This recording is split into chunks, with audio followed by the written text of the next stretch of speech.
What's up, guys? Welcome back to SOLUS Manga YouTube channel. And today we're gonna try something different. You probably seen the title.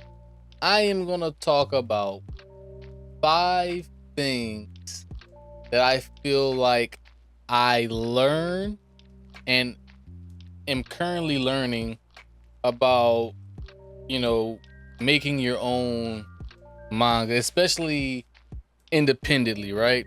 So I'm gonna dub this the 5P's. First on the list, we have process. So I feel like process ties into knowing the industry and knowing like the standards you have to like meet when it comes to like making your comic or manga or whatever it is you're doing, honestly, right?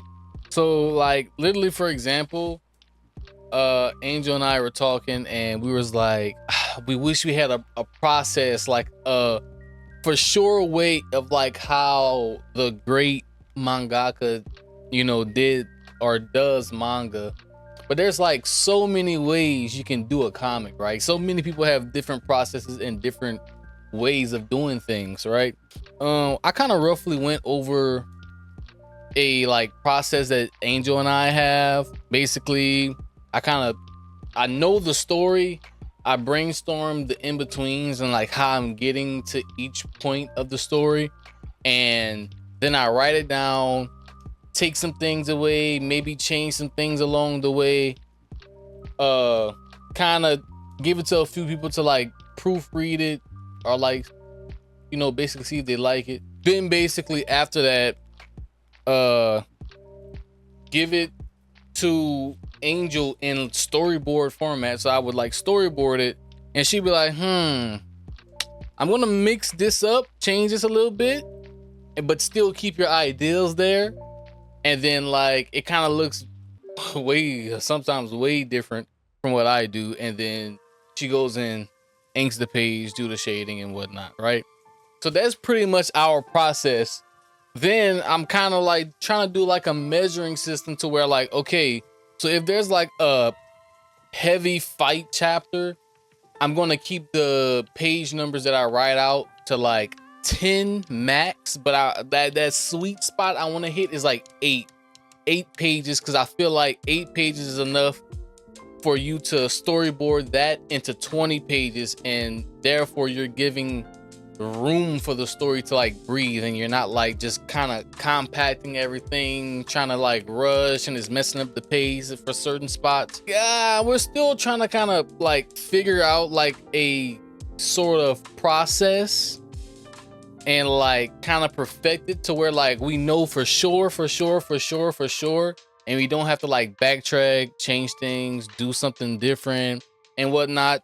And I feel like after this first volume, we'll like have like a really like good process, because then we could like kind of look back at like what we did during this volume and be like, I don't like that. Maybe we want to do this. Maybe we want to do this, change some things. The next one is printing and publishing. And I feel like this kind of goes into the next one, but for right now, we just want to focus on this one. Like especially for me this is as an independent comic or manga creator. Printing, you want to know how and the process of how you're going to get your stuff out there. Maybe you're not printing, maybe you're doing just straight digital, maybe you're putting your stuff on Manga Plus or whatever manga website is out there. Maybe you're putting your stuff on there, but a lot of people do want physical copies of their things. So it's like you gotta know the process of printing. You gotta know how long is it gonna take to print, how much is it gonna cost to print, and like you want to be able to know and make sure you're giving your audience the best quality and like in the most efficient way possible and at the best price. So not throwing any hits at nobody, but I like some independent comics or manga, whatever y'all want to call it. I say comic and manga because I know there's like a little controversy between it, but they both mean comic anyway. But there are some people that sell their comics for $20 a pop.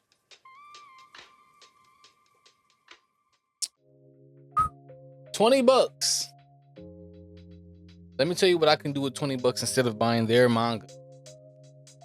I can go get maybe 3 volumes of a industry standard. 5-10 people working on one book. Whereas you got this one person, which I get it, working on that. Why would I pay $20 here and I go get $20 here and get more out of my $20 there? Not too many people know where to print, and then you're gonna have people printing somewhere for like $7 a book. So like each book costs $7 to print. For them to continue making a manga and like, you know, fund their project, they're gonna have to sell their book at like maybe 2 times that, right? So like if you could find somewhere where you could print it cheaper, you could sell it at a cheaper price at like $10 a piece, right? So I feel like printing is also something important that a lot of people don't talk about.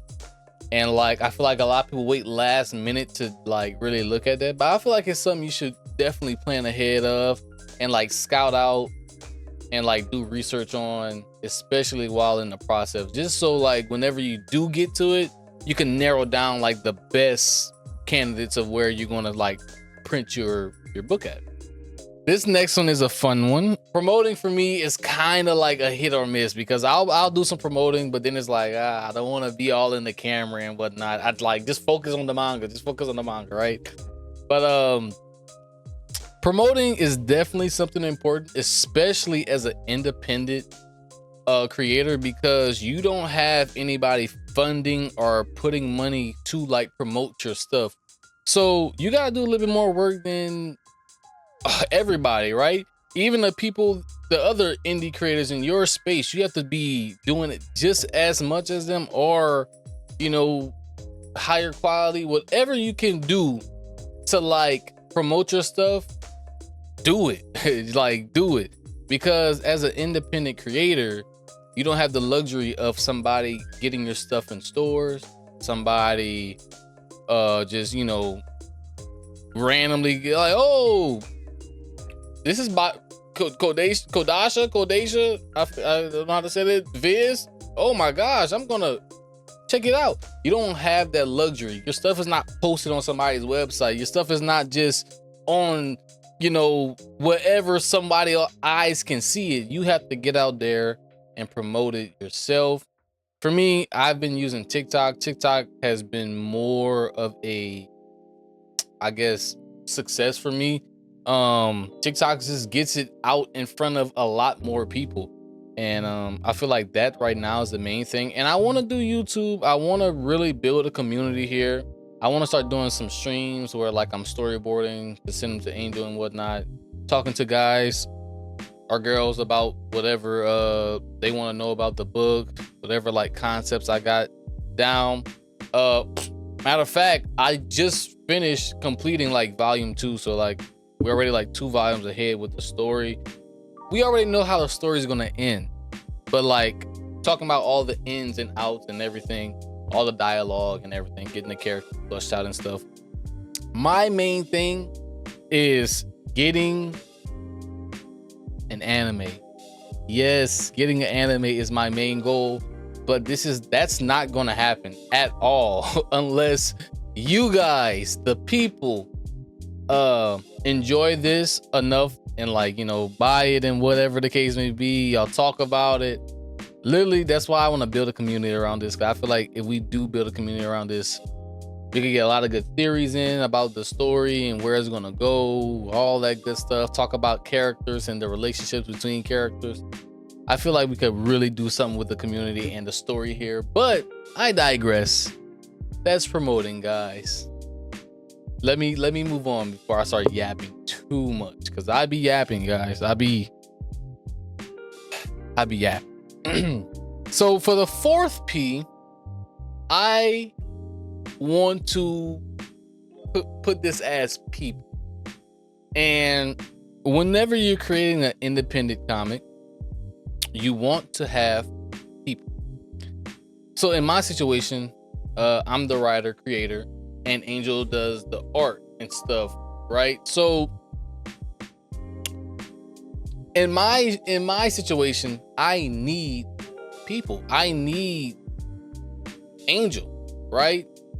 So not only do I need Angel, but I need Angel to also believe in what I'm trying to achieve here. Because if you have two people working on something and one person is not taking it as serious as this person, it can still work, but there's gonna always be like some headbutting. It's kind of like basketball, football, or any like type of team sport where like you have the whole entire team, like they're all in on this, whereas the other person's just like, it's just another game to me, but where everybody else is taking it as serious as can be, right? And you kind of just want to have people there that are actually taking you serious and see your goal as something serious. For example, people would be like, hey bro, check out this script I wrote for my manga, bro, you know, check it out, tell me what you think, man. You're waiting. They come back, they're like, bro, it's good. I give it like a 8 out of 10.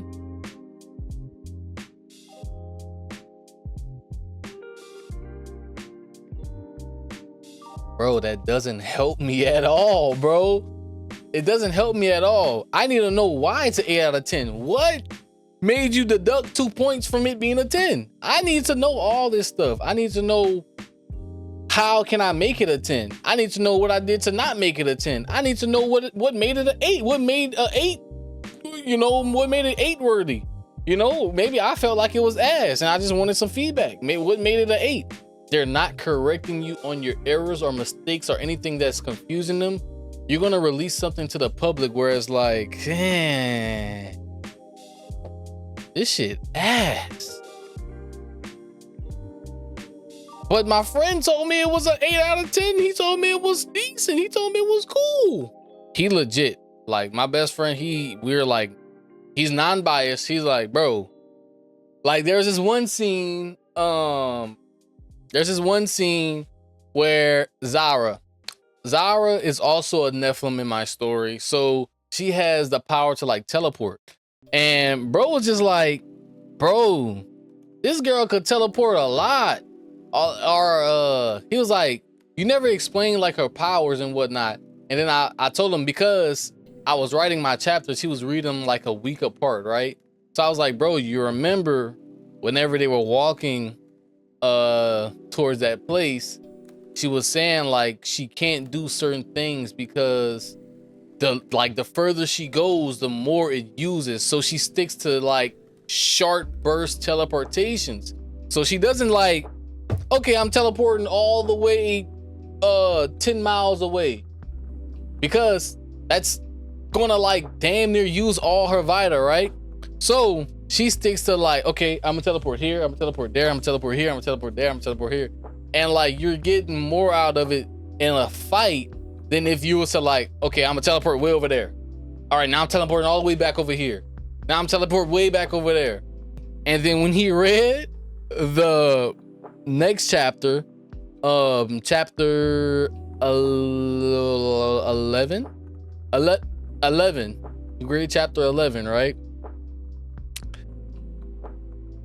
Bro gave me the biggest compliment he ever gave me out of all chapters. And he was like, yo, no, that was really good. He was like so excited. He was like, bro, nah, I gotta see this. I gotta see this drawn out, bro. And I was like, yeah, bro, that's volume 2 though. You gotta wait. Yeah, you gotta see if volume 1 go do good, right? So, you know, I have someone that's giving me non-biased opinions, and I would definitely love to get another person to give me non-biased opinions. Maybe a fan, somebody that's actually really interested in the story and giving really good constructive criticism. Maybe one of you guys, right? So, you know, having those type of people around you, criticizing you, critiquing you, is going to make you a better person at whatever craft that is. It doesn't matter what you're doing. Having somebody that's not going to be a yes man is really, really super important. And for the last and final P, persistent. Persistent is the best for last. Let's say you've done all the 4P's before persistent. Before that last and final 5th P, you did everything for that, right? And it doesn't work. It doesn't work out. Maybe you have a decent story, but it's not getting out to enough people.